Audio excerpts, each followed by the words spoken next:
ప్రస్తుతం మనతో పాటు ప్రముఖ ఆధ్యాత్మికవేత్త వేదిక ఆస్ట్రాలజర్ గోనుగొట్ల సురేష్ బాబు గారు ఉన్నారు. గురుగారితో మాట్లాడతాం. నమస్కారం గురుగారు. మణికంఠ గారు నమస్కారం అండి. ఏప్రిల్ మాసం తులారాశి వాళ్ళకి ఈ మాసం ఎదురయ్యే లాభ నష్టాలు మంచి చెడులు ఏ విధంగా ఉండబోతుంది, అక్షయ తృతీయని ఏ విధంగా వినియోగించుకుంటే ఈ నెలంతా వీళ్ళకి విశేషంగా కలిసి వస్తుందంట. సో ఇందులో రెండు క్వశ్చన్లు అండి. ఒకటి అక్షయ తృతీయ సందర్భంగా ఎలా ఉండబోతుంది, తులారాశి వాళ్ళకి మామూలుగా ఎలా ఉండబోతుందో, ఈ రెండింటిని కంబైన్ చేసి ఎలా ఉండాలి అనేది మనం కంప్లీట్గా డీటెయిల్గా చూద్దాం.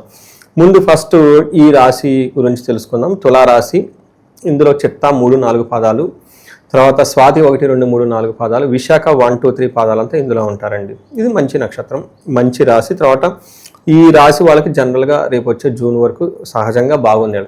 చాలా గ్రహాలు వీళ్ళకి అనుకూలంగా ఉన్నాయి. ఒక సిదాగా స్మూత్గా వెళ్ళిపోతుంది. ఏప్రిల్ మంత్ కూడా వీళ్ళకి చాలా చక్కగా బాగున్న మంత్ ఇది. చాలా బోల్డ్గా మంచి డెసిషన్ తీసుకోవచ్చు. జాబ్ కాలం అనుకున్న వాళ్ళకి జాబ్ వచ్చే అవకాశం ఉంటుంది. బిజినెస్ ఎక్స్పాన్షన్ చేద్దాం అనుకున్న వాళ్ళకి బాగుంటుంది. హెల్త్ విషయంలో బాగుంటుంది. ఓవరాల్గా అంతా బాగుంటుంది. ఒక కన్స్ట్రక్టివ్గా, ఒక ప్లానుడ్గా, ఒక ప్రణాళికాబద్ధకంగా మంచిగా డెసిషన్ తీసుకొని చక్కగా స్టార్ట్ చేస్తే ఈ మాసం అంతా చక్కగా కలిసి వచ్చే మాసం ఇది. అయితే కొన్ని ఛాలెంజెస్ కూడా ఉన్నాయి. అవి డీటెయిల్గా చూసుకునే ముందు ఇందులో పేరు బలం కనుక చూసుకుంటే రా, రీ, రూ, రే, రో, తాతి, తూతే అన్న అక్షరాలు ఇందులో ఉంటాయి. 4 గ్రహాలు మారుతున్నాయండి ఈ మంత్లో. ఒకటి సూర్యుడు, కుజుడు, వీళ్ళు క్రూర గ్రహాలు. శుభగ్రహాలు బుధుడు, శుక్రుడు కూడా మారుతూ ఉన్నారనమాట. అంటే టోటల్గా మారే గ్రహాలు 4 అయినా కానీ వీళ్ళకి ఎక్కువగా 3 గ్రహాలు అనుకూలంగా ఉన్నాయి. అంటే దీని ప్రకారం 3 గ్రహాలు సహజంగా 75% డిఫాల్ట్ బాగానే ఉన్నాయి. ఒక 25% కొంతమందికి కొన్ని విషయాలు ఇబ్బందులు పడే అవకాశం ఉంటుంది, అందరికీ కాదు. ఇది గమనించాలి. ఏ విధంగా మనకి ఈ యొక్క గ్రహాలు ఉంటుందంటే శత్రునాశాంత 5 పాయింట్లు మనం కనుక చెప్పుకుంటే వీళ్ళు ఫస్ట్ 15 days శత్రువులు అనేవాళ్ళు వీళ్ళకు ఉండరు. తర్వాత యాత్రలు చేసే అవకాశం ఎక్కువగా ఉంటుంది. నెక్స్ట్ సంపదలు వచ్చే అవకాశం ఉంటుంది. తర్వాత విజయప్రదంగా ఉంటుంది. విశేష ధనలాభం ఉంటుంది. సో అన్నీ చాలా పవర్ఫుల్గా ఉన్నాయి. వీళ్ళకి ఎక్కడ కూడా ఎలాంటి కూడా ప్రాబ్లం అయితే ఉండదు. ఓవరాల్గా బాగుందని మనం చెప్పుకోవచ్చు.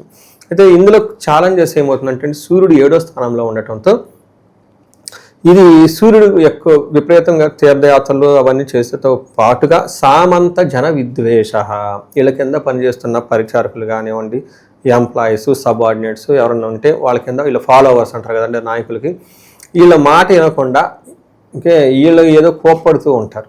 తర్వాత ధారాపీడ సుతామయం, భార్యతో కానివ్వండి పిల్లలకు కానీ కొంచెం ఆటంకాలు వచ్చే హెల్త్ విషయంలో జాగ్రత్తగా ఉండాలి. ఉత్సాహ భంగకారిణి, ఇది చాలా చాలా ఇంపార్టెంట్.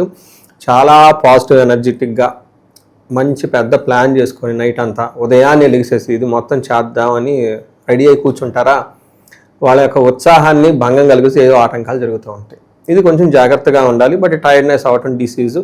స్వాతి నక్షత్రం వాళ్ళకి ధనప్రాప్తి, విజయము, రాజ్యలాభము, విజయప్రదంగా ఉంటుంది. ప్రమోషన్స్ వస్తుంది. ఛాలెంజెస్ హెల్త్, బంధనము, ధనహీనత 2 కనిపిస్తుంది. విశాఖ నక్షత్రం వాళ్ళకి ధనప్రాప్తి బాగుంటుంది. జయప్రదంగా ఉంటారు. చక్కగా బాగుంటుంది. అయితే వీళ్ళకి కొంచెం ప్రాబ్లమ్స్, రోగము, బంధనము, దరిద్రము, ధనహీనత, అంటే ధనానికి ఇబ్బంది పడిపోతూ ఉంటారు. ఏదో ఒక హెల్త్ కాంప్లికేషన్స్ ఉంటుంది. కొంచెం బంధించబడినటువంటి పరిస్థితి కూడా ఎక్కువ ఉంటుంది. వీళ్ళు కొంచెం కేర్ఫుల్గా ఉండాలి విశాఖ నక్షత్రం వాళ్ళు మిగతా నక్షత్రాలతో కంపేర్ చేస్తే. ఇది ఓవరాల్గా. ఇంతే కాకుండా వీళ్ళకి విశాఖ నక్షత్రం వాళ్ళకి కార్యహాని ఎక్కువగా ఉంది. రాహు యొక్క ప్రభావంతో ఉండటంతో అనుకున్న వాళ్ళు మోసం చేసే అవకాశము, లేదా ఏమండి ఈ పని అవుతుంది అని వీళ్ళకి తెగ అష్యూరెన్స్ ఇచ్చేస్తారు. తీరా వాళ్ళు రాసుండ్రు, వెళ్ళిపోయే అవకాశం, ఇలాంటి పరిస్థితులు వచ్చే అవకాశం ఉంటుంది. కాబట్టి ఇది కొంచెం ప్లానెడ్గా కమ్యూనికేషన్ కరెక్ట్గా పెట్టుకొని ఎవరిని ఏ లైన్లో పెట్టాలో ఆ లైన్లో పెట్టుకొని ముందుకు వెళ్ళిపోతూ ఉంటే జీవితం చక్కగా ఉంటుంది వీళ్ళకి. బట్ ఓవరాల్గా చూసుకుంటే వీళ్ళు కొంచెం హై ప్యాషన్స్ పెట్టుకొని జాగ్రత్తగా వెళ్తే బాగుంటుంది. అంటే కొన్నిసార్లు ఏమవుతుంది, బాస్కి సూపర్ యాటిట్యూడ్ వచ్చేస్తుంది అనమాట. సూపర్ హై యాక్టివ్ అయిపోతారు. బట్ వీళ్ళు అలర్ట్ ఉంటుంది కదా ఎంప్లాయీస్కి, అందుకని ఆ కోఆర్డినేషన్ చేసుకుంటే బాగుంటుంది. కుజుడు వీళ్ళకి 6వ స్థానంలో ఉండి చాలా మంచి పొజిషన్లో ఉన్నారండి. చాలా చాలా రేరుగా 1.5 year తర్వాత వచ్చే పొజిషన్ ఇది. కుజుడు వీళ్ళకి 6వ స్థానంలో రావటం. కుజుడు 6వ స్థానంలో ఉంటే వస్త్ర లాభం చాలా బాగుంటుంది. ఎన్ని లాభాలు అంటే చాలా, వస్త్ర లాభం, ధాన్య లాభం, ధనలాభం, యశాస్తదహ అంటే కీర్తి ప్రతిష్టలు బాగుంటాయి. మనకి మనల్లాసో ధర్మసిద్ధి, మనసు అంతా బాగుంటుంది. 6వ ధర్మసిద్ధి ఉంటుంది. ఏదైనా కనుక మంచి పని చేస్తూ ఉంటే, శుభకార్యాలు చేస్తూ ఉంటే, సమాజానికి విలువై మంచి పనులు చేస్తుంటే ఆ కార్యక్రమాల్లో సిద్ధి వచ్చి అనుకున్న పనులు పూర్తి చేస్తారు అని మనకు శాస్త్రాలు వివరించడం జరిగింది. అయితే కొంచెం విషయంలో జాగ్రత్తగా ఉండాలి. అవమానాలు జరిగే అవకాశం కూడా ఉంటుందని గమనించాలి. తర్వాత 8వ ఇంట్లో శుక్రుడు ఉండటంతో ఇది చాలా మంచి పొజిషన్ అండి.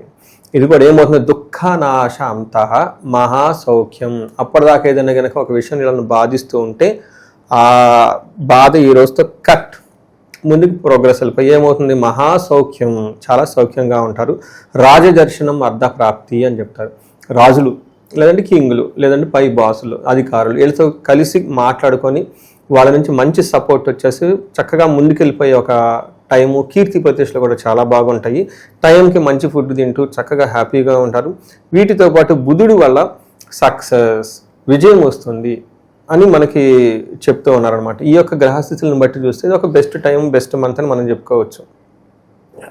ఇక ఈ రాశిలో నక్షత్రాల వాళ్ళ పరిస్థితి ఎలా ఉండబోతుంది గురుగారు? మనకి చిత్త, స్వాతి, విశాఖ అన్ని పవర్ఫుల్ నక్షత్రాలు. ఇందులో వాటి చిత్తా నక్షత్రం వాళ్ళకి వెరీ సింపుల్ స్ట్రైట్ ఫార్వర్డ్గా ప్రమోషన్స్ వస్తుందండి, రాజ్యలాభం ఉంటుంది, బంధించబడినట్టుండే పరిస్థితి వస్తుంది, ధనానికి ఇబ్బంది పడతారు. ఇక్కడ బంధించబడినట్లున్న పరిస్థితి ఏంటంటే ప్రాపర్గా డెసిషన్ తీసుకోలేరు. ముందుకెళ్తే బాగుంటుంది, వెనక్కి వెళ్తే బాగుంటుందా, చేద్దామా వద్దా, ఏదో ఆఫర్ వస్తుంది ఇటు వెళ్దామా వద్దా, ఎవరో వచ్చేదో చెప్తారు చేద్దామా వద్దా, ఇలా ఒక డెసిషన్ ఉంటుంది. ఇండియాలో ఉందామా, యూఎస్ వెళ్ళిపోదామా, బాస్ తెగ టార్చర్ పెట్టేస్తున్నాడు, సాచురేషన్ అయిపోయింది, కొత్త బిజినెస్ చేసుకుందాం, ఇలా డైలమాలో పడే అవకాశం ఉంటుంది. ఈ రాశి వాళ్ళకి పర్టికులర్ చిత్తా నక్షత్రం వాళ్ళకి. స్వాతి, విశాఖ కూడా ఇదే పరిస్థితి ఉంటుంది.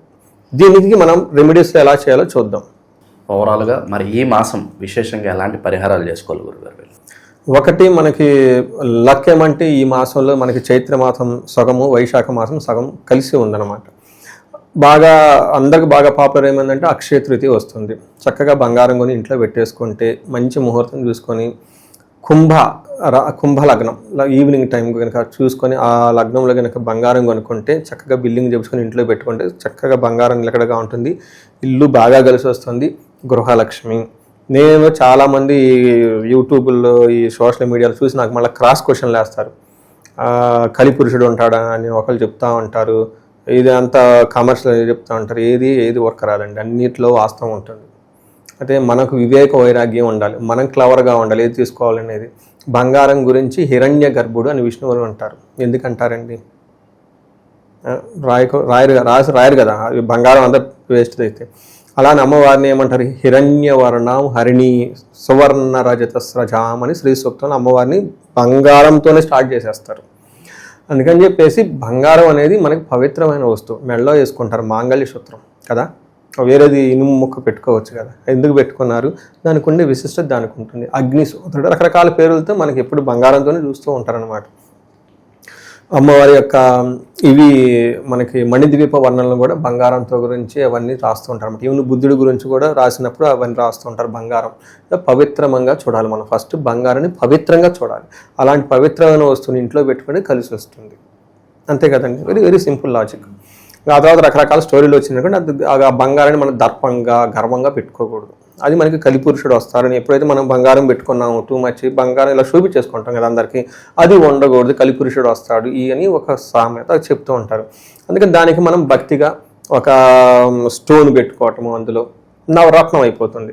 లేదంటే ఒక లాకెట్ చేసుకోవటం, వెంకటేశ్వర స్వామి లాకెట్ చేసుకోవటం, లేదా హనుమంతుడు లాకెట్ చేసుకోవటము, దాని మీద శ్రీ అని రాసుకోవటము, అలా స్పిరిచువల్గా దాన్ని పెట్టుకుంటే దానికి ఇంకా యాడ్ అవుతుంది. మనం దాన్ని పవిత్రంగా చూస్తామే కానివ్వండి, గర్వంగా చూడకూడదు అనేది దాని యొక్క మీనింగ్, ఇన్డెప్త్ మీనింగ్ అది. దీనితో పాటు ఉదక కుంభదానం అని మనకి శాస్త్రాలు వివరించారంటే చాలా ఈజీ, సింపుల్, పవర్ఫుల్ రెమెడీ అది. దానికి ఆల్టర్నేటివ్గా నేను పోయినసారి ఇలానే చెప్తే ఒక లేడీ యూఎస్ నుంచి నాకు మెసేజ్ పెట్టింది, సార్ మీరు చెప్పిన ఉదక కుంభదానం నేను వాటర్ బాటిల్స్ చేసేసారండి అని. అంటే ఉదకం అంటే నీళ్ళు అండి, కుంభం అంటే చెంబు, తపాల, గ్లాసు ఏదైనా అనుకోవచ్చు. ఏం చేయాలంటే ఒక రాగి చెంబు తీసుకున్న 350-400 అవుతుంది. చక్కగా బొచ్చు పూసి కుంకుమ బొట్టు పెట్టి అందులో నీళ్లు పోసి ఆ నీళ్ళల్లో చక్కగా సుగంధ ద్రవ్యాలు, యాలకులు కానివ్వండి ఏదైనా కలిపి ఆ తీర్థపొడి అని దొరుకుతుంది, ఇన్ కేసు అంతా 30-40 రూపీస్ ఉంటుంది, అది అందులోకి ఒక చిటికెడేసి, లేదంటే కొంచెం వట్టి నీళ్ళు ఇవ్వకుండా కొంచెం బెల్లం కానివేసి అది చక్కగా ఆ చెంబు ఆ కలసం ఆ పాత్ర సత్పురుషులకి దానం చేయాలి. గుళ్ళల్లో బ్రాహ్మణులు ఉంటారు, వాళ్ళకి, వేద పురుషులకి, వేద పండితులకి, ఎవరికైనా కనుక గురువులు లాంటి వాళ్ళకి కనుక అవి కనుక దానం చేస్తే మహాపుణ్యం వస్తుంది. ఓకే, ఎంతో దానికి ఏమంటారు, కౌంట్లెస్ పుణ్యం వస్తుందని చెప్తూ ఉంటారు. ఇది చేయగలిగితే బెస్ట్. అది చేయలేని వాళ్ళకి నేను ఇలానే వాటర్ బాటిల్స్ కొని ఇచ్చేసేయండి. ఇప్పుడు ఈ రోజులు చలివేంద్రాలు అవి పెట్టి తాగుతుంది, జనాలు తాగట్లా. వాటర్ కంటామినేట్ ఏమవుతుంది, ఎలా అవుతుంది? ఎందుకంటే ఒక హాస్పిటల్కి పోతే 3-4 వేలు బిల్ అవుతుంది. ఇక్కడ ఒక గ్లాస్ 20 రూపాయలు పెట్టి తాగి అది ఏదో అయింది అనుకోండి. అందుకని బ్రాండెడ్ వాటర్ బాటిల్ తీసేసుకొని కార్లో పెట్టేసుకొని అవసరమైన వాళ్ళకి ఇచ్చేసుకుంటే వెళ్ళిపోయారు అనుకోండి. ఇది పుణ్యం అని నేను ఇలా చెప్తే యూఎస్లో ఒకళ్ళు చేసి నాకు మెసేజ్ పెట్టారు. నాకు చాలా ఆనందం వేసింది. చూడండి ఎంత బాగా చేశారు. అందుకని వాళ్ళు అంత గొప్ప వాళ్ళు అయిపోయి యూఎస్లో అక్కడ డబ్బులు సంపాదించుకుంటారు. వర్క్ బోర్ కదండి, అది కూడా బ్రహ్మ లిఖితం, రాస్తుంటేనే అవుతుంది అనమాట. ఎవరికి ఎందుకని అందుకే కొంతమంది ఇవన్నీ ఏముంది మూఢనమ్మకం ఉంటారు, వాళ్ళ లైఫ్ కూడా అలానే ఉంటుంది. చూడండి ఎవరు చక్కగా హంబుల్గా ఉండి ఫాలో అవుతారో వాళ్ళు 10 ఎదిగే వాళ్ళే ఉంటారండి. నేను అందరినీ కలుస్తూ ఉంటాను రకరకాల వాళ్ళని. వద్దు ఇది మూఢనమ్మకం, వాళ్ళ అమ్మ బలవంతంగా తీసుకొచ్చి కూర్చోబెట్టి చూపించిన వాళ్ళని చూశాను నేను. వాళ్ళంతా గురువుగారు మాకు చాలా ఇబ్బందుల్లో ఉన్నా మాకు చూపించండి అన్న వాళ్ళని చూస్తున్నాం అనమాట. అందుకని నమ్మకం కలిగితేనే శాస్త్రం మంత్రం వర్క్ అవుతుందని చెప్తూ ఉంటారు. ఇది మన శాస్త్రాలు వివరించారు. చాలా సింపుల్, ఈజీ, పవర్ఫుల్ టెక్నిక్. దీనితో పాటు ఏది మనం ఆ రోజు మంచి పనులు చేసినా కానీ సత్పురుషులకి అది కలిసి వస్తుందని మనకు శాస్త్రాలు వివరించారు. ఈ రాశి వాళ్ళకి పరిహారాలు కనుక చూసుకుంటే, ఒక సూర్యుడు మాత్రం వీళ్ళకి కొంచెం అనుకూలంగా లేరు కాబట్టి సూర్యుడికి ఆర్ఘ్యం చేయటం, సూర్య నమస్కారాలు చేసుకోవటం, సూర్యానికి సంబంధించిన ఆదిత్య హృదయ స్తోత్రం చేయటము, గోధుమలు దానం చేయటము, తండ్రి లాంటి పెగర్లు బాసులతో ఆర్గ్యుమెంట్ చేయకుండా వాళ్ళకి స్వీట్లో ఏదో కొన్ని చేస్తూ ఉన్నారనుకోండి, ఆ దోషం అంతా పోయేది, చాలా హార్మోనీ ఉంటుంది. అగైన్ బాస్కి ఏదైనా గిఫ్ట్ ఇచ్చామనుకోండి, బాస్ని ప్యాంపర్, అది కామన్ అండి. ఎందుకంటే ప్రతిదానికి ఒక రివర్స్ ఉండనే ఉంటుంది, అంతే కదండి. ప్రతి పనికి ఉంటుంది. బాస్ని ప్యాంపర్ చేసుకుంటున్నాడు, స్వీట్లు ఇస్తున్నాడు అనుకోవచ్చు, but that's how you should move it. అంతే కదండి. దాన్ని బ్యాలెన్స్ చేసుకోవటం అనేది ఇండివిజువల్ యొక్క వాళ్ళ పర్సనాలిటీని బట్టి ఉంటుంది.